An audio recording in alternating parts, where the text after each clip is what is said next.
Ahojte ľudia, chcem vám ešte povedať, že vítam na dnešnú videoku a poviem vám čo o mne.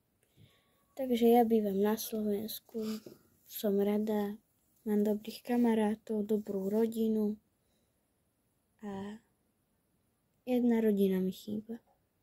Babka s tatinovým. Môj tatino má len babku a mamu. Tata nemal. Možno nejakých takých súrodencov mal. Ale babka mu zomrela, mama mu zomrela, súrodenci sú ďaleko. Tak putoval po svete s kamarátmi. A ja by som rada, len sa rodičia o mňa boja. Teraz mi chýba babka. Mám 2 babky, s ktorou bývam a ktorá je pod zemou už. Chodím tam, keď dojdem zo školy. Idem okolo kostola, tak idem takto a tu je kostol, tak sa tam zastavím, pomodlím a idem domov. Volák doma vidí každý deň a plače cez okno. Ho vidí, tak sa rýchlo otočím a skoro začnem aj ja plakať. No ale taký je život.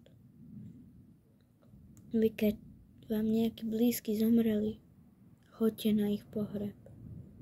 Choďte sa za nimi pomaliť každý deň, lebo vás majú v srdci, mali vás radi. Napríklad moju babku som ani nepoznala poriadne. Zomrela, keď som mala 1 rok. Vadí mi to? A vadí. Pretože zomrela pri operácii. Áno, je mi to ľúto. Mala som rok, za ktorú som chodila veľmi rada. Ale taký je život. Tak sa aspoň vyzlepšite. Nepíte ten alkohol, nefajčite. Zabíja to.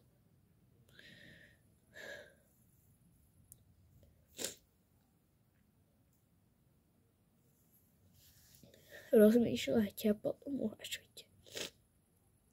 Dávajte like, odber a zvonček. Ahojte.